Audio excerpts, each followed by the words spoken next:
Hey guys, Ryan Earnhardt here from CreativeSoundLab.tv. Today we're going to be talking about cabling. I know that sounds really lame, but stick with me here because there's lots of really sweet things you can do with, if you're making your own cables, you can make some really cool stuff. And it doesn't have to be super expensive either.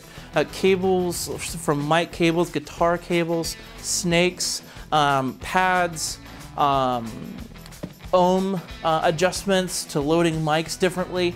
You can do all these things if you just have a soldering iron and a little bit of patience to learn the craft of soldering.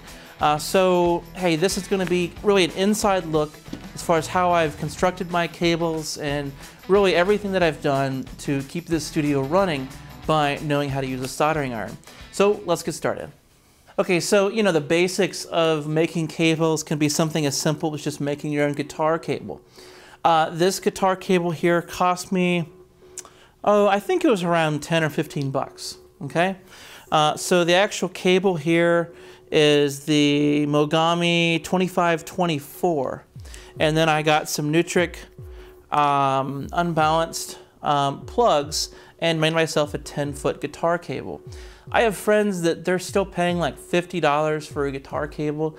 I don't know why, I just make them, right? So this is kind of the basics of making your own stuff. A lot of you play guitar, so this would probably be the first place you'd hit up in the natural progression of making your own stuff. From there, it went to microphone cables. So, you know, just as easy, 3 wires instead of 2. A little bit different construction on the wire, but this wire here that I use all across the studio is Mogami part number 2552. So the 2552 is fairly cheap. I want to say it's under 50 cents a foot. You know, I have a ton of them. I have some for drums, which are sized out actually. I'll get on that later. But then, you know, I just needed cables, okay? So doing drums, doing guitars, doing everything, I needed a lot of cables. This was really my way of really making my own stuff. This here is just the baseline Nutric, you know, nickel. You know, it's around $2.50, $3 per end. So you're looking at, you know, $5 to $6 for each connector on the end, plus the cost per foot of the cable. Now what's interesting about this cable is it doesn't just stop at making your own stuff, but you can modify it. So I have a kick drum mic I like to use a lot, the M88 by Barry Dynamic, and it runs a little hot. In one of my preamps, it didn't really like how hot it was. It was actually kind of overdriving the pre a little bit early. It was the 7-Circle Audio T15. It just couldn't handle it. And so I had to, you know, there was no onboard pad on the preamp, so I had to do it in the cable itself. And so what I did is I just added some resistors inside the XLR connector here.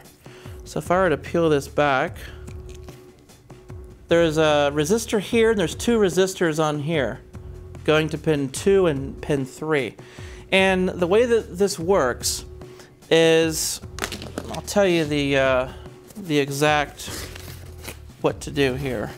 So for a 20 dB pad, providing that I think your impedance on your preamp is like 1200 ohms, something like that. You have a 680 going out of pin 3 and a 680 going out of pin 2. And then between pin 3 and 2, there's a 150 ohm resistor. So 680 on pin 2 and 3, and then connecting the 2 is a 150 ohm resistor. And that's what this is right here. This would be the 150, and then I have the 680s in here, and I wrapped it up with tape so that there's no contact between pins 2 and 3. And this kind of thing, usually it's easy to forget, so what I did is I just kind of wrote it down, and there you go.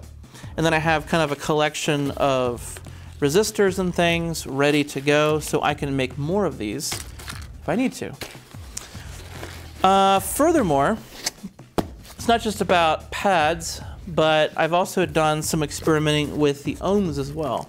So I found an article online about changing the math with resistors in the cable to basically make the preamp run like it's at 500 ohms. So what you do is you wire a resistor between pin 2 and 3 on the XOR. But depending on your math for your preamp, you have to go by what the ohms are. So mine was like 1200 going in. So I ended up having to put an 866 ohm resistor between pins 2 and 3. And by that, I was able to kind of smooth out the high end of the 57. That was the idea. So you kind of lower the resistance, essentially being kind of like a cloud lifter where you can kind of turn the dial on the cloud lifter and change the ohms that the mic sees and interacts with. But instead of having to get a cloud lifter, I just built a cable that was designed to take it down to that point. So this is my snake. It kind of sucks, because at the time when I built this 6 years ago, they really didn't have a good solution for a snake head or a box. I didn't necessarily want to put a box in the wall, because that just means you're tripping over those wires coming out from the wall. And so I kind of liked the idea of having a snake head, kind of like a live sound situation on stage, but more so just because I can scoot the snake head right up to the front of the kick drum and not have too many wires going on all across the floor. And so for this, this is, let's see here, Mogami 2933. And this is a 12-channel snake. And I just took a bunch of Nutrix, female XORs on this end to receive my microphone signals. And then it goes all the way to my control room. On the other end, it has some male XORs. Now, in the future, I'm probably going to be making changes to this. I may go to 1/4 inch or dB25 or something. So it really kind of depends where it's going. Right now, it's just straight into my preamps. I keep it pretty simple between my mics and my preamps. I recently found a solution, and this is pretty cool. It is a fairly inexpensive snake head that you can get from Redco Audio. And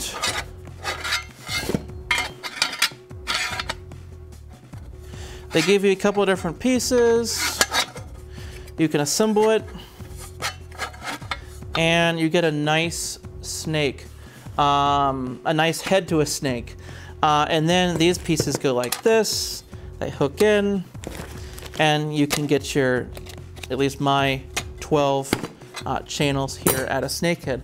Now I was thinking about like converting an old snakehead that was like 32 channels. It was huge. It was unwieldy.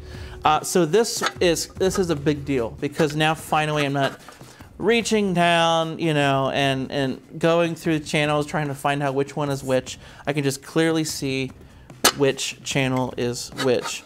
So this is big. And before it was like, you know, I gotta like order this custom made. It's kind of a pain in the butt. I didn't want to spend, you know, 300 bucks on something like this. I want to say this was maybe $60, $70, something like that. I ordered some other things in the order at the same time, so it's hard for me to remember exactly how much. And then these also go in there too. So these come and mount on top of the holes here.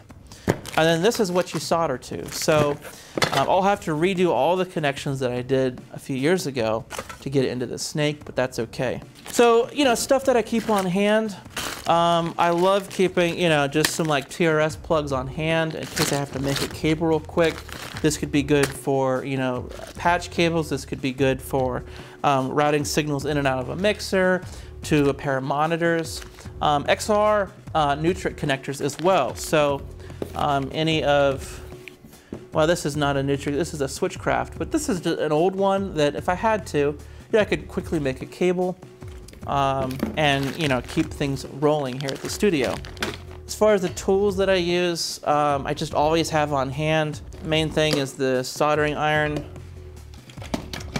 For that, I use this one, the Heiko 936.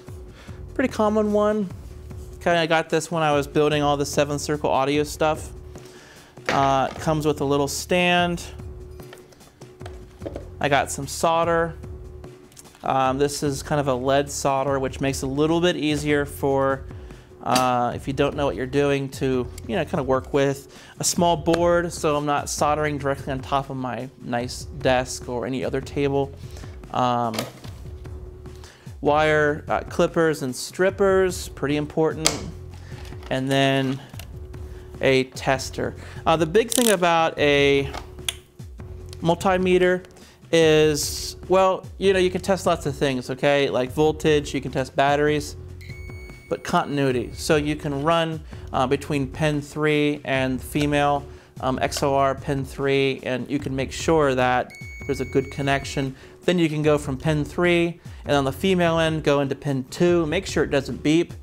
If you hear that, then you have a short. If you go to pin 1 and you hear that, you have a short. So it's a great way to just testing shorts to make sure that signal is only going to pin 3 on both sides and not anywhere else. And you can repeat this test to make sure that your cable doesn't have a short. On a guitar cable, you could go tip to tip, and then sleeve to sleeve, and then go from sleeve to tip, and make sure that you don't get a beep.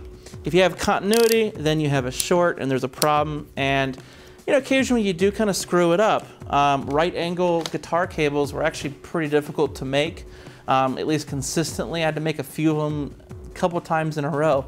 You kind of have to bend them as they're drawing. It's really kind of a pain. So, but that's a little bit about my tools here in the studio, of how I make cables, how I'm able to just kind of think on my feet for what I need, and I can pretty much make anything around the studio that I need.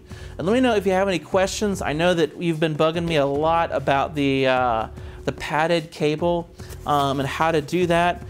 So again, the padded cable was the 680 off pin 2 and 3, and then a 150 between pin 2 and 3. So yeah, let me know if you have any questions. I'd love to hear your thoughts on this. I'll be talking to you soon.